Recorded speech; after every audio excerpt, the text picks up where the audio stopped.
음식은 가리는 것 없이 다 좋아하지만 특히 면을 좋아한다는데요.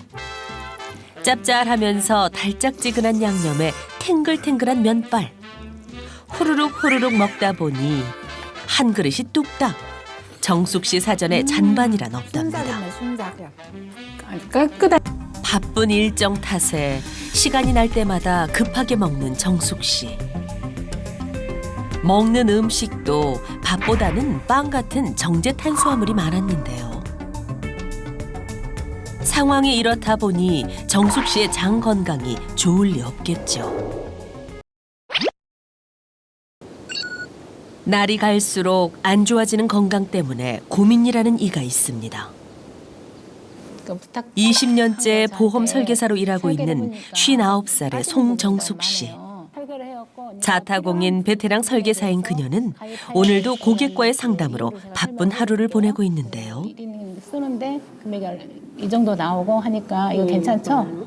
네네. 그러면 이거에 대해서 여기다 사인을 좀 해주셔요. 분위기를 보아하니 계약에 성공한 것 같죠? 아유 감사합니다. 네. 아유 다음에 또 봬요. 그러면 네 감사합니다. 조심히 가세요. 그런데 정숙 씨의 표정이 좋지 않습니다. 급기야 자리에 엎드리기까지 하는데요. 배가 아프네. 과민성 대장증후군 증상이 나타난 겁니다. 어떻게 표현할 수 없는 그 있잖아요. 살살 아프고요. 어쩔 때는 좀 심하게 아플 때는 막 되게 찢어질 정도로 아프고 그래요. 제가 직업적으로 스트레스를 많이 받는 업종이다 보니까 좀 많이 장이 불편하더라고요. 첫인상이 정말 중요한 부분인데 제가 찡그리고 있으면 그게 많이 오해의 소지도 있고 또 그걸 풀기 위해서 많은 시간도 또 걸리더라고요. 많을 때는 하루에 미팅 약속만 서너 개라는 그녀. 여보세요?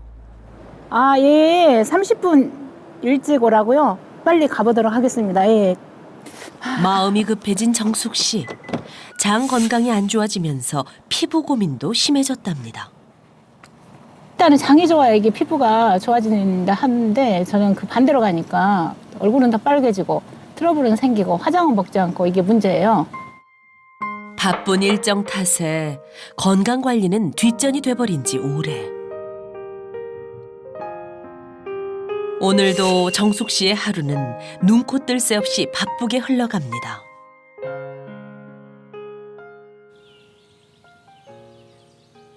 그날 오후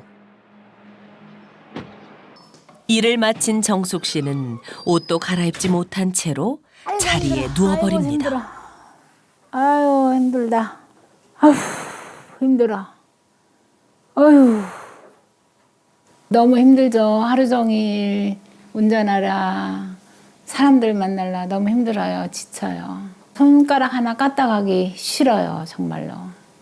아 여기 맛있는 맛집 있는데 주로 밖에서 힘들 때는 먹고 오지만 안 먹고 올 때는 집에서 시켜 먹고 그래요. 제가 힘들어서 안 해 먹어요. 그냥.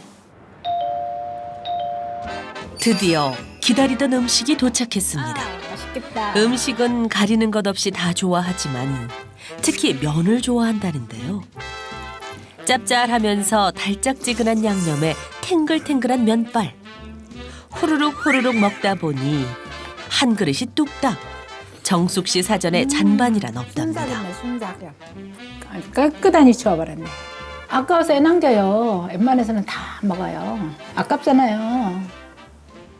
배도 부르겠다. 이제 편안하게 TV 좀 볼까 했는데 갑자기 뱃속에서 보내온 긴급 신호.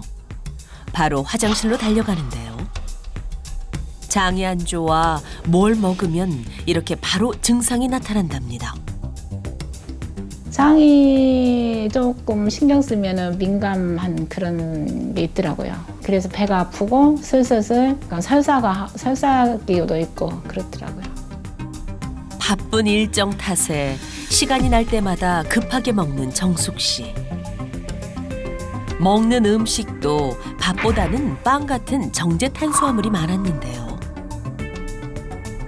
상황이 이렇다 보니 정숙 씨의 장 건강이 좋을 리 없겠죠.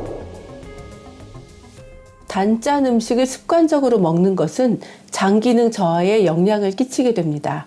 장은 면역기관이자 독성 물질을 걸러내는 중요한 기능을 하는데요. 설탕을 많이 먹으면 장내 세균 증식이 활발해지고 이로 인해서 장 기능이 약해지면서 장내 독소가 쌓여서 만성 피로를 유발하게 됩니다. 아우, 체중 좀 재볼까?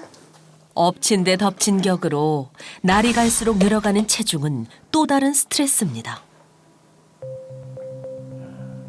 1kg 또 쪘어. 어떻게. 조금씩 늘어나던 뱃살이 지금은 감당이 안 되는 상황. 88 사이즈의 바지를 입어도 허리가 꽉 낄 정도인데요. 한 30대 후반부터 좀 꾸준히 찐 것 같은데요. 저녁에 배가 고프면 잠이 안 오니까 뭔가 먹고 자고 해서 그래서 꾸준히 살이 쪄서 그때부터 약간의 어떤 역류성 식도염도 있었고 그다음에 장도 좀 많이 안 좋아져서 제가 좀 불편하고 그랬던 것 같아요. 나이가 들어도 아름답게 살고 싶은 것이 여자의 마음. 그래서 정숙 씨는 다이어트를 포기할 수 없답니다. 건강도 건강이지만 예쁘고 당당한 모습을 되찾고 싶기 때문이죠. 세상에서 제일 예쁘게 꾸며보고 싶어요. 체중이 늘어가는 동안 가만히 있던 것도 아니랍니다. 할 수 있는 모든 걸 해봤지만 마지막에 남은 건 이전보다 늘어난 체중이었습니다. 별의별 걸 다 해봤죠. 안 해본 게 없어요, 솔직히 말해서. 일단은 한약도 먹어보고요. 주사도 맞아보고 금식도 해보고. 근데 처음에 살이 좀 빠진 것 같은데 나중에 또 찌더라고요. 걱정이 되게 많아요. 지금도 시간이 날 때마다 집 근처 산을 오른다는 정숙 씨. 무릎 아파. 살이 찌면서 무릎 관절이 안 좋아져 중간중간 쉬어야 하지만 그래도 운동을 안 한 적은 한 번도 없답니다. 그래서 더 억울하다는데요. 저는 되게 열심히 해요. 일주일에 한 번씩 산에도 오고요. PT도 받고 하는데 열심히 한다고 하는데 살이 안 빠져요. 정말 문제예요, 문제. 노력해도 달라지지 않는 체중과 건강. 이런 상황이 계속되자 정숙 씨의 자존감도 조금씩 무너지고 있다는데요. 그녀는 잃었던 건강을 되찾을 수 있을까요? 자기야. 왜? 여기 봐봐. 왜? 피 많이 묻었는데 엉덩이하고. 일주일 정도를 오버나이트를 1시간에 한 번 정도 안 가르면은 피가 다 바닥에 묻거나 이불에 묻을 정도로 너무 심하게 나와서 그래서 이제 병원을 가게 됐죠. 여기 이게 제 진단서거든요. 여기 보시면 최종적으로 암 진단을 1기로 받았어요. 자궁 내막암 1기로. 자궁 내벽에 암이 생긴 것입니다. 충격에 벗어나기도 전에 수많은 건강 적신호가 그녀를 덮쳐왔습니다. 팔도 많이 부었지. 부종이 심해지면서 잠을 이룰 수 없을 만큼 저릿한 증상이 그녀를 괴롭힌다는데요. 이게 살이 찌다 보니까는 땀도 이전보다 더 많이 나고 그리고 이제 손, 발이 너무 붓고 얼굴도 많이 붓고 이래서 좀 많이 힘들어요. 3년 전만 하더라도 건강한 몸매를 유지했지만 암 진단을 받을 무렵부터 급격히 체중이 늘었다고 합니다. 지금 찐 게 한 25kg? 한 30kg 찐 것 같아요. 병원에 가서 이제 몸이 너무 붓는다, 힘들다 얘기를 하니까 이 항암제가 나트륨 배출이 안 되는 거래요.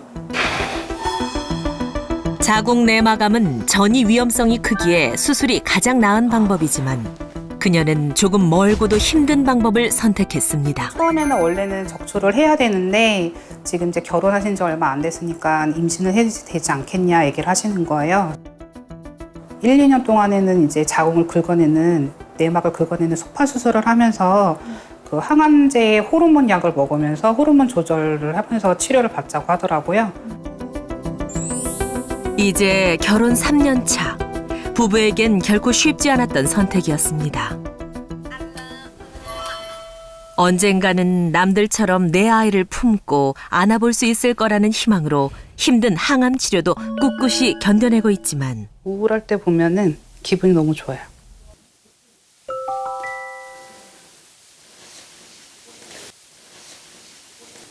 많이 부럽죠.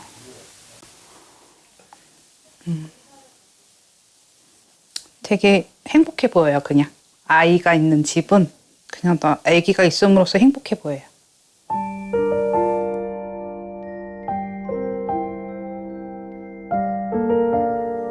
요즘에는 아이도 늦게 낳는 추세니까 당연히 나는 뭐 아무 상관없이 내가 갖고 싶을 때 가질 수 있겠지 이런 생각을 했거든요. 근데 그게 아니었다 보니까 너무 제가 암이라는 자궁 내막 암이라는 그런 너무 당황스러운 얘기를 듣고 나서부터는 좀 더 절실해진 것 같아요.